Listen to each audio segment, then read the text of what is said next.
Hey everybody, it's another Monday and it's Mwenyenchi Monday and we're taking back the nation. We're doing prison break for Kenya 2018 and beyond, and service is our earnest endeavor. And I continue the conversation with my two guests, Wakagio and Sylvia, who are representing the youth of this nation, and I would like to say even the youth of this continent. Sit back, relax, and let's have a conversation. So where were we? About the issues. I want to talk about the issues facing the youth in this nation. And I think one of the most important ones, because there are many and we can't go through all of them, but is education. Yes. What are your thoughts on education? How are the youth going to navigate this education thing? We're bringing light. So as we're bringing hope to probably a dark situation. And then also there's, I find the humanness and human beings just able to come through. Yes. You're able to overcome insurmountable challenges and get through situations and come out stronger. Yes. It may not be the most ideal situation, but maybe you need to paint a picture about what's happening at campus, and then what can we do and how do we get through it. Yes. So the situation right now is not very good because a course that should be taking 4 years is taking 5 or 6 years because of long holidays, because of strikes, and it's not working out well. Like, so like you're on a holiday, because I was wondering, it's actually 15 months. Yes, because I came from school last year in April, around April or May. And you go back in September. In September. And I was asking you, the 1 year is because, or the 15 months, is because other people have to go to school when you leave. Is there another lot in school now? Yes, there's another lot in school. So we'll have to leave then now when you guys go back. Imagine. So you're taking turns to study. So we are taking turns to study. Because we don't have enough facilities. Yes. And we have too many students. And space is an issue and things like that. So I think that is something they should look into, because why are you taking in more students than you can have in school? But then again, the other side is, what if we already, so many missed the mark. So I don't know whether we need to build other institutions. Or I guess I think there's some genius behind that, because it gives people time to have an education. But like for you, with your break, you've been able to find something to do. So what would you advise when people have these long breaks? I would advise, don't wait for school to open. Don't just look for something to do. Like even Wakagio in her gap year, she has done PLF. There's a lot of things you can engage yourself in. You were serving at a chemist, you said, or working at a chemist? Yeah, working at a chemist for 2 days a week. You're doing voice lessons. She's serving in church. You're doing something in church. What were you doing something in church? So something you said you were doing it's a program for high schoolers who just finished Form 4. Okay. So it's like a bridging program to help them from high school to campus, and in a godly way. So in a godly way. Because also that's another thing. Now you see, now I've jumped. There's another thing they say.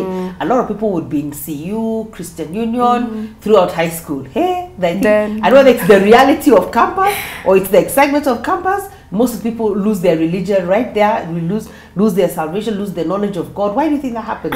How are you helping those ones transition? There's so much. I think it's because there's so much freedom. So I think the youth, they just get brainwashed, because like you come from rules every day. Bells wake you up. You have to go to class at a certain time. In university, no one cares. No one cares whether you come to class. If you want to skip class, you can ask your friend to sign for you. You know, so that I think people get confused, and then it doesn't make it better that the parents also, some parents, not all, but they are very strict on their children. So, and I was telling Sylvia this thing of telling your kid, until you reach 18, until you reach campus, you're wearing a bomb. So like when the person gets to 18, when they want to try everything, so I think that's a problem. I think you should expose your children slowly by slowly, and then also just be open with your children about campus life. You know, they just tell you don't do this, don't do that, and like with things like let's say sex, premarital sex, or early teenage pregnancies, it's because you're not taught. Nobody told you. You're just told don't do it. You know, I mean, I even think even like now, even the compounded interest, like some of the people even who go overseas, they are compounded interest. Like there's compounded stress in terms of the fact that there's like date rape. You know, nobody tells you that you can go on a date and get raped. Don't go out. Don't be alone. You know, don't. I've watched where people are like 5 girls. They've gone out, then one person disappears, one person never seen again. You know, the dangers are crazy. So you've really got to prepare your children. You can't just say don't hang out with boys. That statement is just. And then you don't tell them why. Why? and what can happen, what are the dangers of happening or can happen. I mean, me, I think I'm the over paranoid mom. You know, paranoia is for me. So I tell her, this and this can happen, and this can happen, and don't do this. And you know, because I just don't want any risks. You know, because I think that's true. When we're not exposed to the risks, then we just, you know, we're just acting, thinking this is fun. You know, I mean, I remember even people's drinks being spiked. So even she knows, even when she's dancing, she has to dance with her drink in her hand, or if she leaves it at the table, she can't go back to it. You know, things like that. You've got to street smart up your children. Otherwise, you let them, they get pregnant, or they run into a problem that they cannot get out of, you know, and then it's too late. And what's worse is that they don't even know who to talk to after that, because they know I can't go back to mom or dad, because you know, so educate your children. Talk to them and prepare them. Because that's true. Even like I remember, even overseas, you'll find kids are doing so many crazy things just because of that freedom. You know, allow time to have the freedom. And I also keep talking to parents and saying, you know, the other thing is that your kids are going to grow up. You know, I don't understand how people feel that the child is going to grow up. So there's going to be a limit to, if you rule by reign and no, you can't just do that, that's going to end. And then you're going to have to begin to have conversations about why we cannot do this, because otherwise your kids will be lost. So I think that's important. So start early. So campus, that's what happens in first year. Everybody goes crazy. There's this freedom. I'm with my friends. I can do what I want to do. I can do things that I'm not engaged in before, and we haven't sufficiently prepared them for that. Okay. All right. So do you find, like with the youth, that you talk to them about it, that it helps? Yeah, I think it helps. One of the things also in going to campus, it helps to know yourself.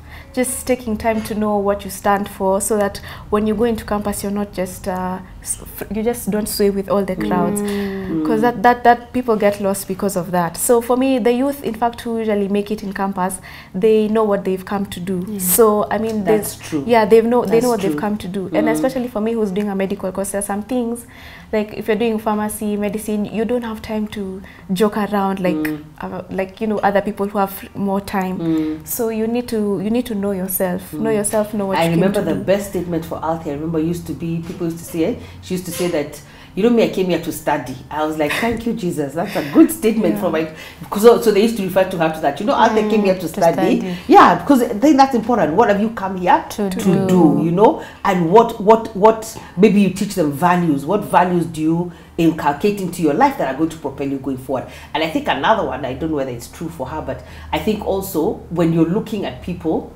I think for everybody, when so many people are expecting you to fail, you can't give them the satisfaction of failing. I think that should be another motivation. You can't give people the satisfaction of saying, I told you so. Say, I told you. That's what, there's nowhere they're going. You know, don't give people that satisfaction. Always want to do better than they can imagine, and don't give them the satisfaction of watching you fail. And you, my dear, so now, first of all, you go to school is it Eldoret? Yes. And your parents live in Voi. Yes. That's even distance. What is all that about?